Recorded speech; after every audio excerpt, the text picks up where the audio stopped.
So I have no personal connection whatsoever with the genocide or Bosnia or Srebrenica at all, apart from I'm of an age now where I remember it on the TV as a young man and being horrified by the scenes, the news coverage every night of what was happening in Bosnia.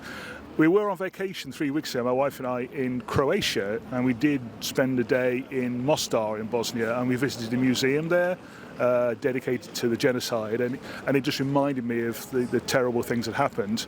And I did a bit of Googling and found this walk, and as I say, I have no personal collections whatsoever. I just wanted to support the cause and remind the people of what happened that terrible time in Bosnia.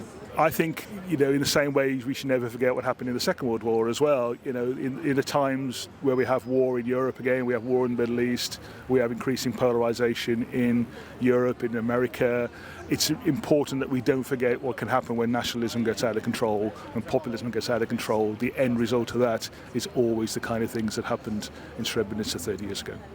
I just think it's, as I say, I came here not knowing anybody at all, just to support it. I met some lovely people. I think it's a fantastic cause, and I'd be happy to help in any way I can moving forward.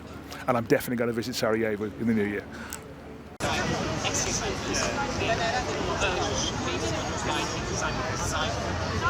So as I said, hello, my name is Azra. I've come down today to commemorate the 30 years of the genocide that happened in Srebrenica, which was the second largest genocide that happened in Europe since Holocaust. And taking into consideration today's situation in the world and the context worldwide, Middle East, Africa, I think it's important to continue remembering what happened in the past to try to prevent what happens in the future and today, bringing people together, kind of highlighting that this is a peace walk, so we are promoting peace, we are promoting inclusion, equality, people coming together, celebrating differences, but also unity amongst ourselves and in the world. So yes, I think that's kind of the bottom line of it all.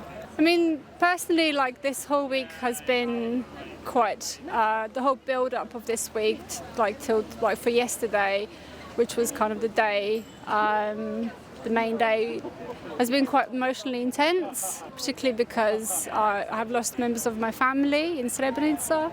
Yeah, I think that's kind of what highlights it for me. Why is it important? For me, my family, my culture, and again, my personal beliefs and what I believe, the values that I believe in, which is kind of bringing everybody together and celebrating our differences rather than using those to be against each other, because I feel that people have more kind of things similar than they have different. And if they would just kind of look into that a little bit more, they would see how many things can actually bring them together than separate them in that sense.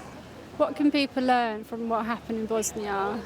So Bosnia, is a country that is made out of three entities, Orthodox, Catholic and Muslim. And one day all people were neighbours, living together, getting on well. And the next day these people were in war, thinking how different they are and how they don't have anything in common, and they have to be against each other. Today these people again live together in one country. So I think what is important is to remember the ones that we lost, to remember that actually we're still the ones living together next to each other. We are still neighbours, we're still colleagues at work, we're still partners, and the differences are the ones to be celebrated rather than used against each other. And as I said earlier, this is a peace walk, and I suppose promoting peace and equality in the world, not just in Bosnia.